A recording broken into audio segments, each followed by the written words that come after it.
Hello, everyone. Welcome to this episode of our podcast series, Power We Share, where we dive into the real challenges that industries face and explore how innovative solutions are transforming outcomes. Today's conversation is going to be an exciting one. We are talking about accent translation and its role in customer experience.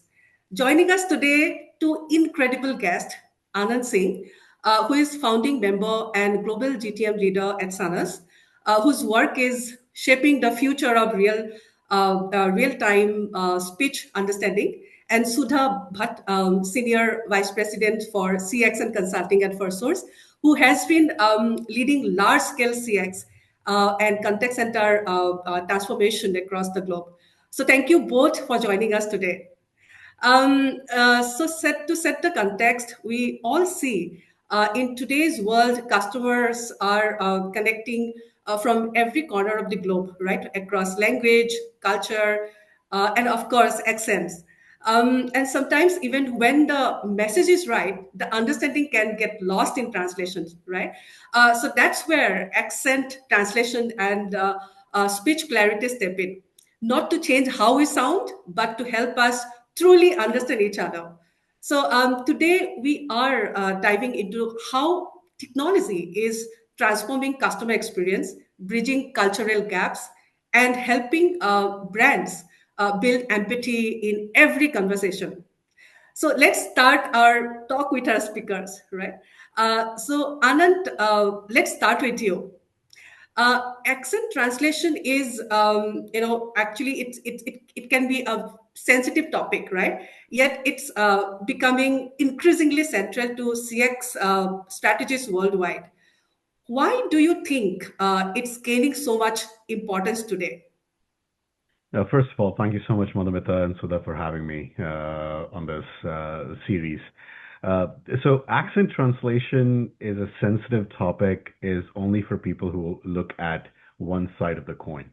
And they ignore or choose to ignore the other side of what was happening before Sanas invented this technology. And today it's been scaled to over 700,000 agents utilizing us on a day-to-day basis worldwide. Because what was accent? What is accent? Accent is a part of you, a part of where you're born. It's a part of your identity. But two people speaking the same language from different parts of the world do bring that own cultural flair to that language. And what happens in that is there's a lot of misunderstanding sometimes, there's an intelligibility gap. So, what Sonus is doing is essentially instead of letting agents kind of like go through the accent training classes and cultural training classes, which we used to call them accent bleaching classes, we are giving agents today a uniform that they can simply come in, turn on with a simple toggle, and turn back off when they leave, and nothing about them changes. They can keep their identity, keep their cultures. And the reason why it has become such an essential part of it is because nobody really thought that inducing so much clarity and understanding in a real time conversation could truly bring that much benefit to everyone in the supply chain, which is the customer, the enterprises, the agents, and the entire process outflow that is happening between end to end between customer and the agents. And seeing the kind of talent they can now go ahead and hire who can, work with the diligence and not have to focus on the accent piece of it, but just focus on the talent and give equitable opportunities to everyone in the world. That's fantastic, Anand, and nice to know your opinion about it, right? So that is so. Having said, I mean, building up on that, so Sudha, when we talk about accent translation, many people think it's just about voice modulation or pronunciation, right? But does it go beyond that into cultural understanding, empathy, and emotional, connections, and all these things? Before I answer, thank you very much, Madhumita and Anant, for your time here and giving me the opportunity to be part of this. Well, I echo completely Anand's thoughts, and it was absolutely bang on, right? Because accent translation is just not about the phonetics, it's about removing that friction in a human connection. For example, you're contacting your call center for, maybe you have a service issue or something like that, right, from your telco provider.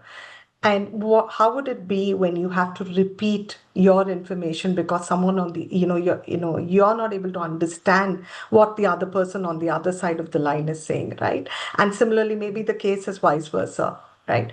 And in customer experience, it's about bridging that empathy at scale, like, what Anand said, where you're enabling the agents to understand more clearly while preserving their authenticity, right? You're not, taking that away from them.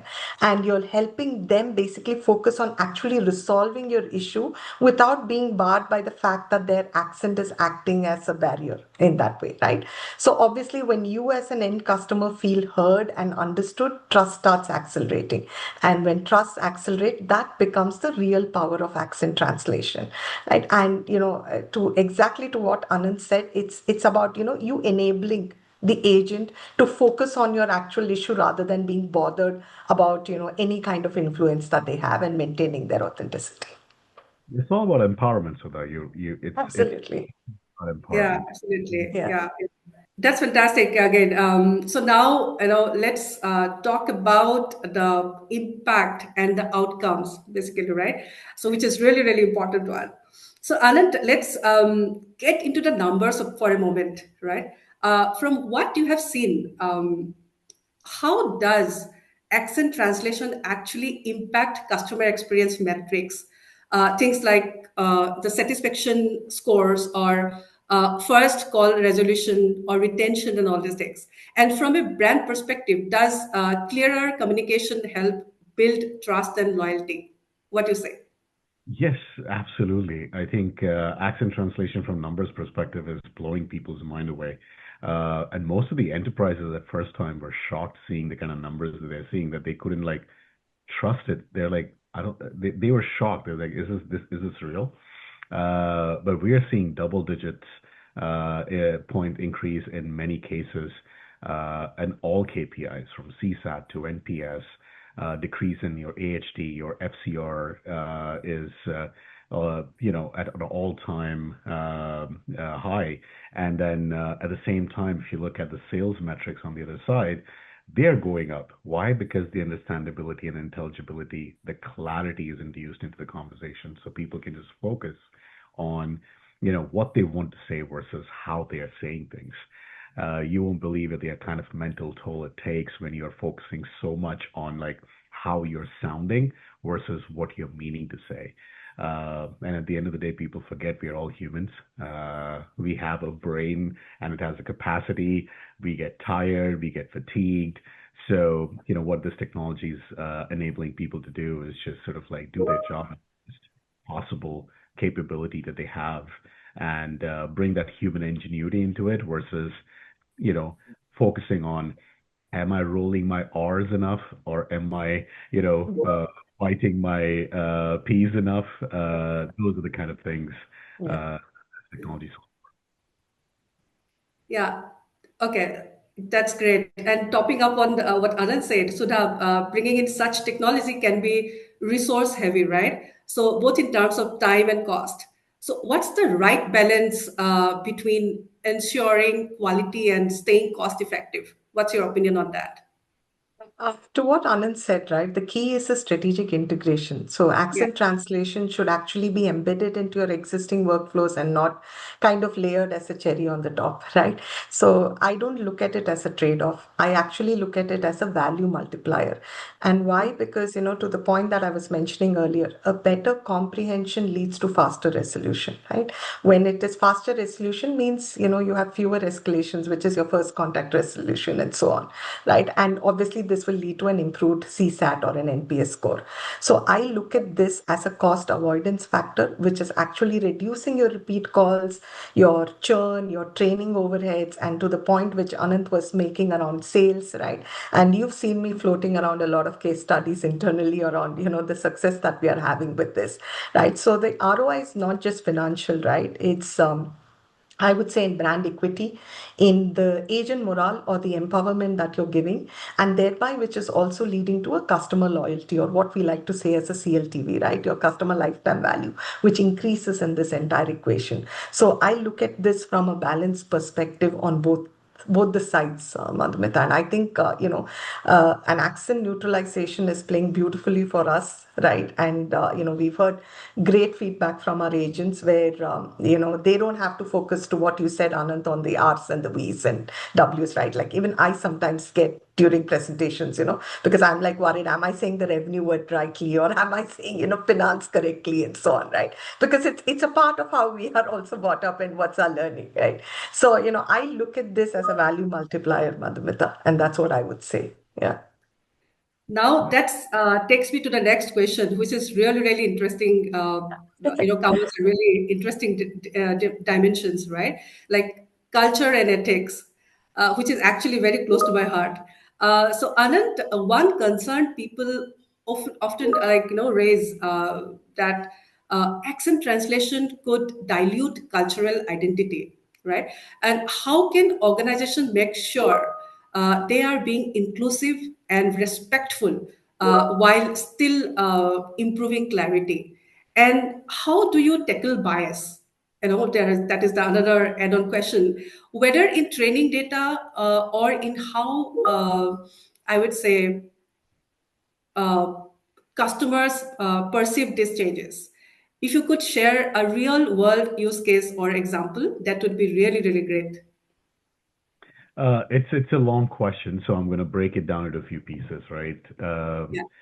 The cultural aspect of it was one of the key sort of foundations upon which Sonus was built. I'll give you my personal example. I was a contact center agent, but paid myself through college, working at a company called Converges out of Bangalore, Koramangala, in a Microsoft operation. Uh, for 4 years, I did, from an L1, L2, L3, and L4 all the way through. And I have firsthand experienced what these kind of challenges used to occur and from the time I got hired to the time I got promoted, the things that I had to change within myself in order to be acceptable to the customers and get my scores up to a point where now I'm facing a reverse bias, where my family thinks I'm a coconut. I'm brown from the outside, white in the inside. I get bullied by my own family, which is funny. They'll call me like, "Can you drop the accent?" I'm like, "I don't know. It's just a part of me at this stage." It is an important thing for people to realize that what Sonus foundation was like, how can we actually do this in real time? Yes, it's easy for me to make anyone sound like Brad Pitt or Angelina Jolie, and I'm pretty sure I would love it, and a lot of people would love it, but that's not me, right? What is me is my sound, my ethos, my timber, what makes me me, and my emotions that I pass through. So keeping all of that intact was where we have spent a lot of time doing research and development. That's why with Sonus, you sound like yourself. You don't sound like someone else. You don't sound like an avatar. You don't have to create a profile. You don't have to worry about training a model. You simply plug, play, get on, turn it on, and you're off to the races. And that provides a huge amount of confidence to people because the bias, now think about it for just like 1 second, put yourself in the shoes of an agent, right? If the agent is not getting called out and like being told by people that, hey, why are you taking my job? Why are you taking American jobs? Why are you not just transfer me to an American? You don't know, understand what I'm saying. You can't solve my problem if you can't even speak my language. Imagine the mental barrage. And we in contact centers and customer care, we always say to our agents, and we used to be trained that way, was, hey, they're not angry at you, they're angry at the company. So always use company as a shield. But they're still my ears. They're still talking to me. So imagine you taking that away and giving that empowerment back to the agents. Now agents are feeling, oh, I can do my job. Customers are very happy with me. That increases your confidence call by call by call. It's not even like, it's going to take weeks or months. We have seen improvement in an agent quality from call number one to call number five by double digit points because it's a mental shift. The reason why agents love it is because they now realize that, oh wow, this is amazing. I don't have to worry about these things. I'm just going to, give a solution and customer's going to accept it because they're accepting who I am. So yeah. This is fantastic. In fact, great insight. In fact, great capability, I would say. So that's now that takes to the next question to Sudha. It's in the almost similar line. So Sudha, empathy plays such a crucial role in CX, right? So we already discussed about it. How can empathy-driven innovation help organizations embrace accent diversity rather than erase it while still ensuring smooth communication? Do you have a case story where accent translation made a measurable difference in customer outcomes? Absolutely. And, Anant, by the way, I love the personal story, definitely.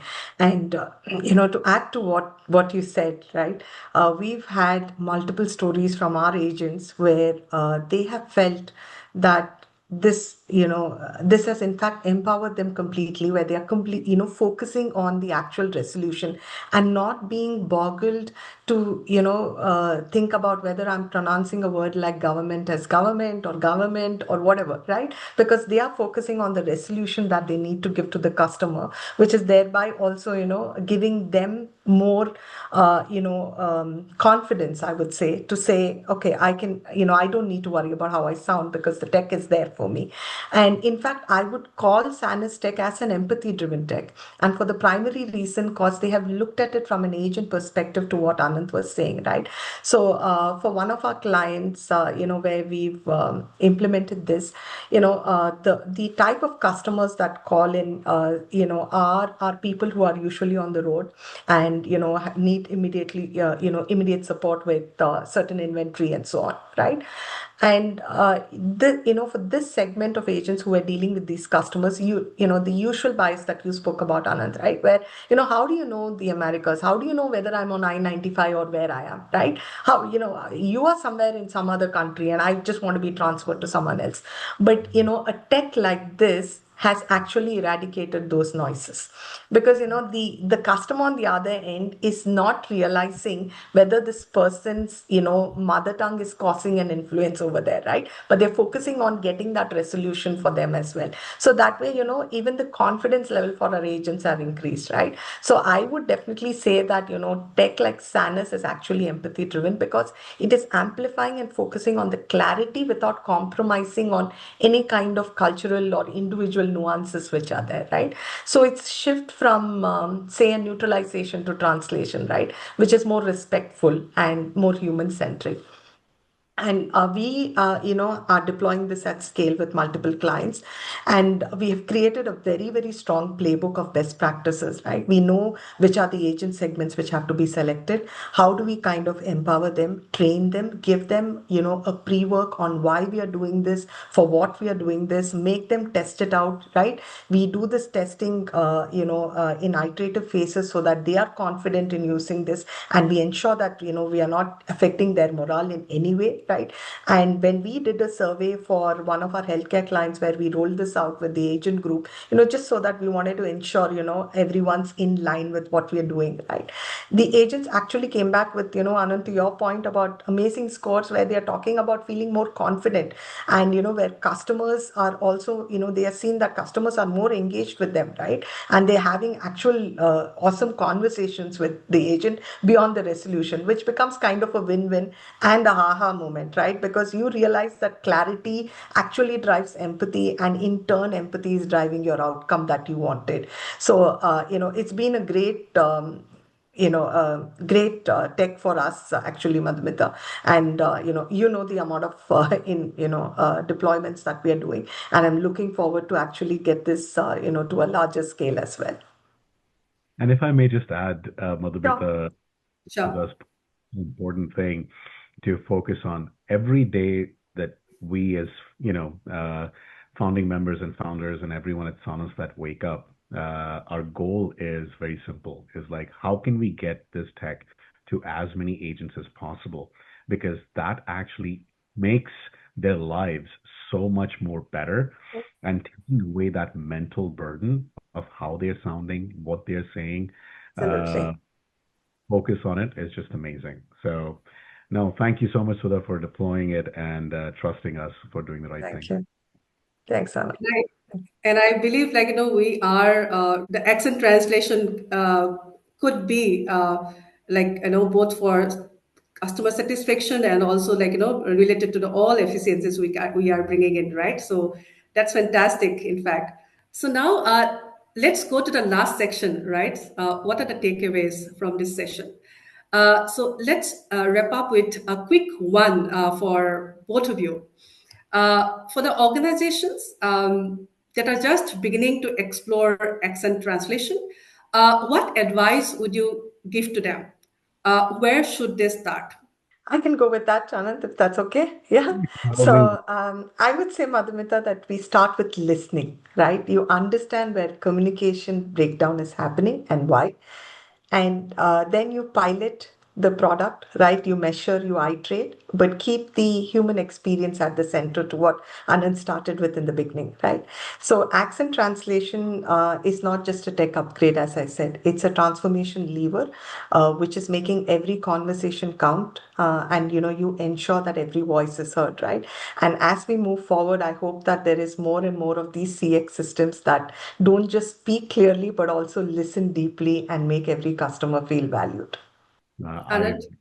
I couldn't have said anything better. I think that's the best way to top it off. But yeah, keeping human ingenuity at the core of Yeah. every innovation transformation is should be our goal, should be the right way of doing things. And I know there's a lot of chaos in the market and hype in the market about technologies that are going to Mm. do this X, Y, and Z. For us, it's always been focused on today is one technology, tomorrow is the other. But at the end of the day, how are we empowering the humans that are doing the work? We're not thinking of replacing them. We are thinking of empowering them on a day-to-day basis. That's why we also launched our language translation. Hopefully, you all get to use that pretty soon as well. I'm waiting for that one. So, I've been promised that we'll get a trial version. So, We're looking forward to making it. it smaller and smaller, Yeah, and more sort of like educated about how people can truly, because when communication bridges open, absolutely. the innovation open up at a massive scale. I agree. Agree. Yeah, that's why that listening part is very important. So, Yeah. where the communication is breaking. Yeah. Yeah, Yeah. yeah. That's fantastic. Thank you, Anant and Sudha, for such an insightful conversation. It's been really, really great unpacking not just the technology but also human side of this accent translation. And thank you so much once again, and to our listeners, thank you for turning into our podcast, Power We Share. Stay with us for such more conversation in future. Thank you so much. No, Thank you, thank you. Madhumita. Thanks. Thanks a lot for being an amazing moderator.